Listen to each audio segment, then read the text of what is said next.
अस्सलामुअलैकुम मेरी YouTube family, आप लोग सब कैसे हैं। आप सबकी दुआओं की बरकत से मैं बिल्कुल ठीक हूँ और अल्लाह आप सबकी ज़िंदगियों से मुश्किलात को दूर फरमाए, आसानियाँ अता फरमाए और आप लोगों की सबकी जायज़ हाजतों को पूरा फरमाए। आमीन सुम्मा आमीन। आइए आज हम एक यूनिक सी ज़बरदस्त सी डिश बना रहे हैं, फूल गोभी के कोफ्ते। बिस्मिल्लाहिर्रहमानिर्रहीम। ये मैंने फूल गोभी लिया था, तकरीबन 1 किलो था। उसको मैंने कद्दूकश कर लिया है। आप देखें इस तरह से जो मोटा मोटा होता है कद्दूकश, जो इसका बड़ा वाला हिस्सा है उससे कर लीजिए। और इसमें आप नमक डाल दें और इसको 1 घंटे के लिए अच्छी तरह मिक्स कर कर छोड़ दें। और जब तक हम अपनी ग्रेवी के लिए तैयारी करते हैं, ये मैंने टमाटर 2 अदद और प्याज 2 अदद मीडियम साइज़ के लिए हैं। इनको मैंने दोनों को मिला के ग्लेंड कर लिया। आप चाहें तो इसमें अदरक लहसुन भी मिला के ग्लेंड कर सकते हैं, क्योंकि मेरे पास पिसा हुआ था इसलिए मैंने नहीं किया। फूल गोभी को रखे हुए तकरीबन 1 घंटा हो गया।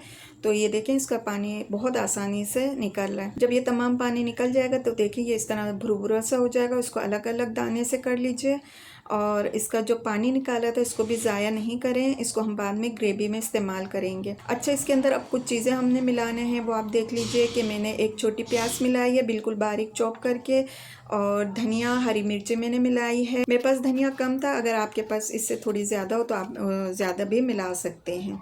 अब कुछ स्पाइसेस हैं वो भी नोट डाउन कर लीजिए। 1 चुटकी आप तकरीबन नमक डाल दीजिए, क्योंकि इसमें नमक है तो बहुत एहतियात से डाल लीजिए।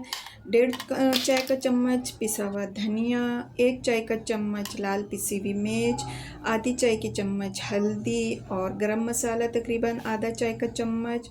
और बेसन इसमें हम देख के मिलाते जाएंगे। अभी फ़िलहाल मैंने 2 खाने के चम्मच भर के डाल के इसको मिक्स कर दिया है और मैं इसको हाथों से दबा के देख रही हूँ कि ये सही से जो है कोफ्ते इसके बन रहे नहीं, इसमें थोड़ी सी कमी रह गई। तो हम इसमें 2 खाने के चम्मच और जो है बेसन मिलाएंगे और इसको अच्छे से मिक्स कर देंगे।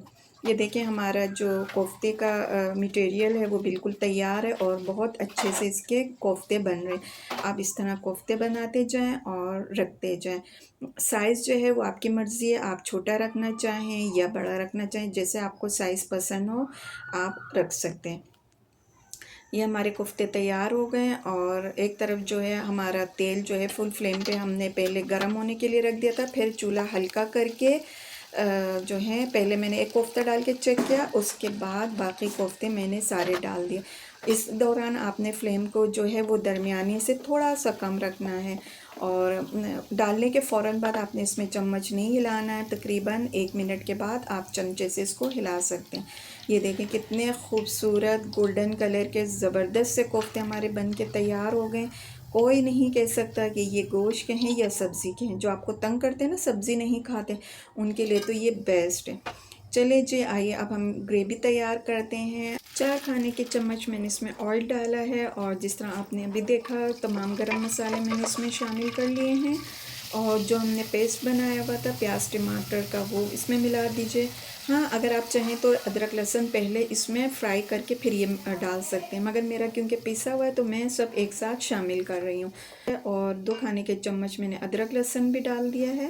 मिक्स करेंगे पहले, उसके बाद हम इसको ढक के छोड़ देंगे थोड़ी देर के लिए। जब इसका पानी खुश्क हो जाएगा फिर हम इसको थोड़ा सा भूनेंगे और भूनने के टाइम जो है हम इसमें कुछ स्पाइसेस हैं वो डालेंगे।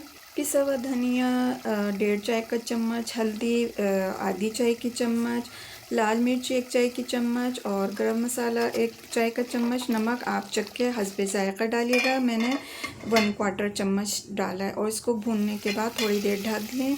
जब इसका पानी अच्छी तरह खुश्क हो जाए आप इसको थोड़ा सा फ्राई और कर लीजिएगा 1 मिनट के लिए।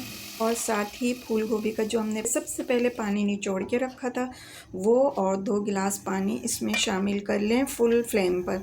और जब इसमें अच्छे से बॉयल आ जाए तो आपने कोफ्ते शामिल करना है, उससे पहले नहीं डालना। और जितना आपने खाना है उसी हिसाब से डालिएगा, क्योंकि मुझे सारे डाल के पकाने थे इसलिए मैंने सब डाल दिया। और इसको तकरीबन 2 मिनट के लिए आपने बॉयल करना है। और देखें 2 मिनट के बाद जो है इसका पानी काफ़ी ड्रेन हो चुका है। और जितनी आपने ग्रेवी रखनी है उस हिसाब से आप इसका शोरबा देख लीजिएगा। मैं 5 मिनट और इसको दम दे दूँगी ताकि इससे अच्छा सा ये दम आ जाए और थोड़ी सी ग्रेवी इसकी और गाढ़ी हो जाए। 5 मिनट मैंने तकरीबन दम पे रखा है। तो ये देखें माशाल्लाह माशाल्लाह क्या ज़बरदस्त कोफ्ते बने हैं। कोई नहीं कह सकता कि ये गोश्त के कोफ्ते हैं या सब्ज़ी के कोफ्ते हैं। अब इस पे एक लाइक तो बनता है और साथ में सब्सक्राइब भी कर लीजिएगा और जो साथ में बेल आइकॉन दिया हुआ इसको लाजमी दबाइएगा। इससे मेरी तमाम रेसिपीज़ और वीडियोस जो है आपको सबसे पहले मिलेंगी। चटपटा सा मज़ेदार कोफ्ते का सालन तैयार है। अपने दुआओं में याद रखें। अल्लाह हाफ़िज़।